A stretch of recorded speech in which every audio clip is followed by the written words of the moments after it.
Shalom, selamat pagi Bapak Ibu Saudara yang dikasihi Tuhan Yesus Kristus. Senang kita kembali berjumpa melalui renungan firman Tuhan yang akan kita baca dan dengarkan bersama hari ini. Damai sejahtera dari Allah yang melampaui segala akal, itulah yang senantiasa memelihara hati dan pikiran kita di dalam Yesus Kristus. Mari kita satukan hati untuk berdoa sebelum kita mendengarkan renungan firman Tuhan hari ini. Tuhan Yesus yang maha baik, kami datang dengan penuh ucapan syukur dan terima kasih buat nafas kehidupan dan hari yang baru yang Tuhan Yesus karuniakan kepada kami. Sebelum kami menjalani sepanjang hari ini, kami mau mendengarkan renungan firman-Mu. Engkau memberkati dan mengurapi sehingga firman-Mu menjadi terang yang menerangi kehidupan kami. Dalam nama Tuhan Yesus kami berdoa, haleluya, amin. Firman Tuhan yang akan kita baca dan dengarkan hari ini tertulis dalam Markus pasal yang kelima, ayat yang ke-6 sampai 7 dan ayat 15 dan ayat 17. Demikian bunyi firman Tuhan. Ketika melihat Yesus dari jauh, ia mendapatkannya lalu menyembahnya. Dan dengan keras ia berteriak, "Apa urusanmu dengan aku, hai Yesus, anak Allah yang maha tinggi? Demi Allah jangan siksa aku." Ayat 15, mereka datang kepada Yesus dan melihat orang yang kerasukan itu duduk, sudah berpakaian dan sudah waras.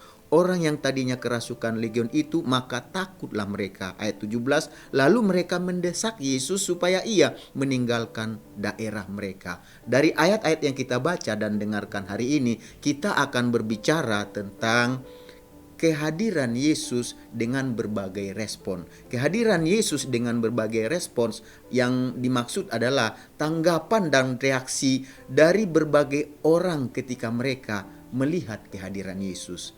Kalau kita membaca dalam Markus pasal yang kelima ayat 1 sampai 20, pada ayat-ayat tersebut terdapat 3 respons dari orang yang berbeda terhadap kehadiran Yesus, yaitu ada respon dari roh-roh jahat, ada dari masyarakat Gerasa, ada juga dari orang yang dirasuk oleh roh-roh jahat tersebut.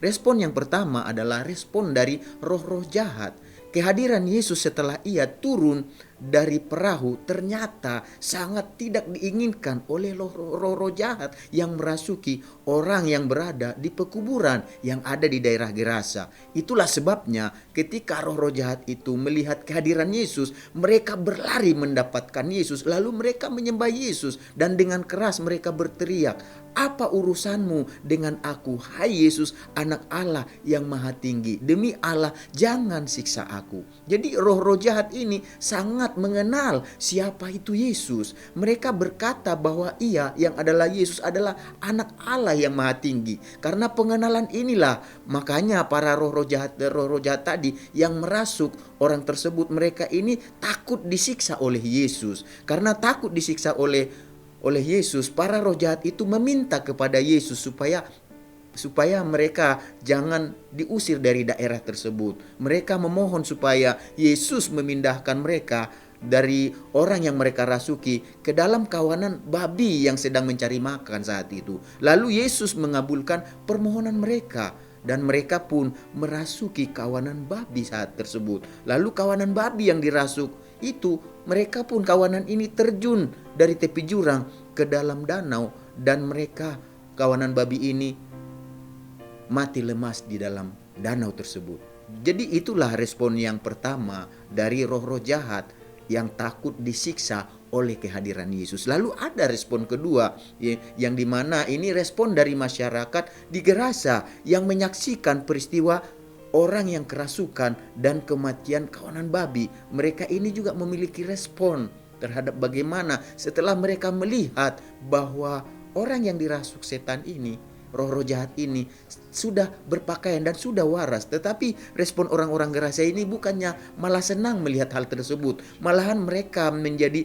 sangat ketakutan dan mereka mendesak Yesus untuk meninggalkan daerah mereka. Mungkin mereka menghitung kerugian karena kehilangan ternak peliharaan mereka, babi-babi kawanannya yang mereka pelihara. Atau mungkin saja mereka khawatir peristiwa pengorbanan babi-babi mereka yang dirasuk bisa juga terulang kembali dan bisa terjadi lagi. Oleh sebab itulah mereka tidak senang dengan kehadiran Yesus saat itu. Padahal Yesus membuat orang yang dirasuk tadi itu menjadi berpakaian dan waras kembali. Itulah respon yang kedua. Tetapi ada juga respon yang ketiga. Respon yang ketiga ini berbeda dengan respon yang pertama dan yang kedua. Respon dari orang yang ketiga ini ada perbedaan dalam dirinya sebelum dan sesudah kehadiran Yesus dalam kehidupannya. Sebelum kehadiran Yesus, penguasaan roh jahat atas diri orang yang dirasuk roh jahat tersebut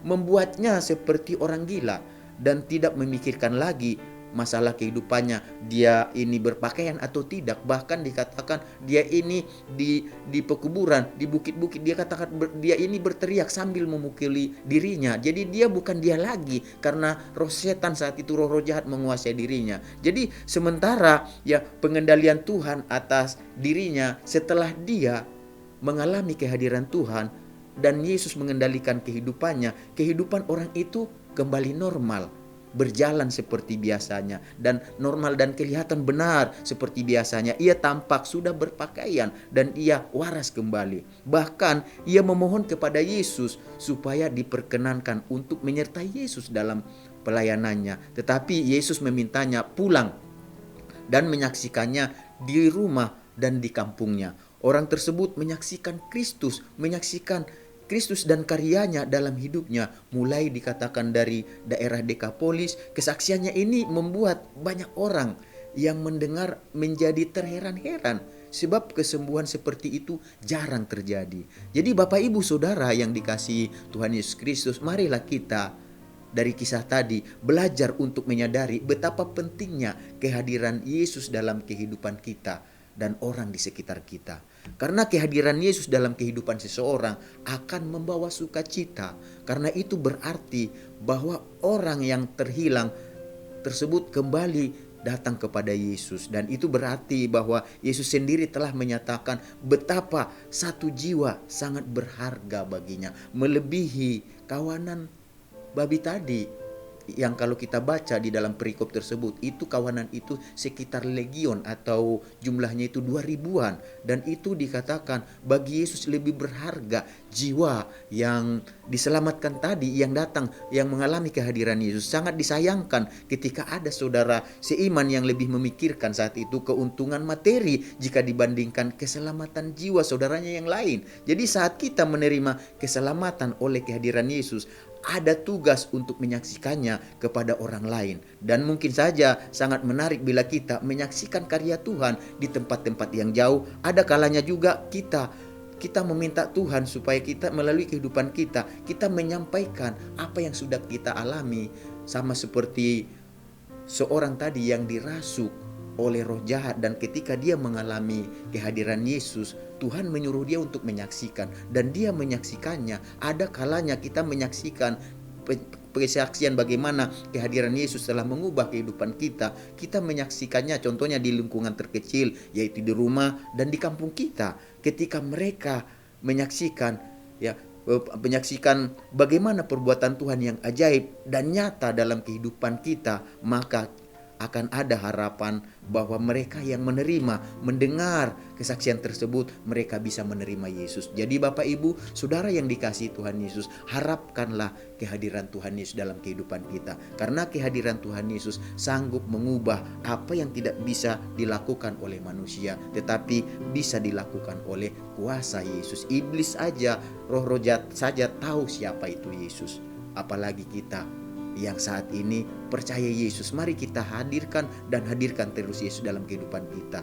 Tadi roh jahat yang menguasai seseorang tersebut, dikatakan roh jahat ini tidak ada yang mampu untuk mengendalikannya. Tetapi ketika Yesus hadir, maka terkendalilah orang yang dirasuk tadi, dan akhirnya dia menjadi kesaksian. Dan Yesus mau melalui kehidupan kita perkara atau kuasanya dinyatakan sehingga kita menyaksikannya. Mari kita sama-sama berdoa. Tuhan Yesus, kami mengucap syukur buat kebenaran firman-Mu yang sudah kami dengar. Biarlah firman-Mu mengajar kami supaya kami, Tuhan Yesus, menghadirkan Engkau dalam kehidupan kami. Biarlah kami belajar bahwa Yesus adalah Tuhan Yesus adalah juru selamat kami dan hanya Yesus yang mampu menyelamatkan kehidupan kami. Berkati kami Tuhan supaya dalam setiap aspek kehidupan kami menghadirkan Yesus yang sanggup merubah keadaan, situasi dan kondisi kami. Terima kasih Tuhan Yesus, sepanjang hari ini kami memohon supaya berkat Tuhan, penyertaan Tuhan, perlindungan Tuhan berlaku dalam kehidupan kami. Dalam nama Tuhan Yesus kami berdoa dan menjalani sepanjang hari ini. Haleluya.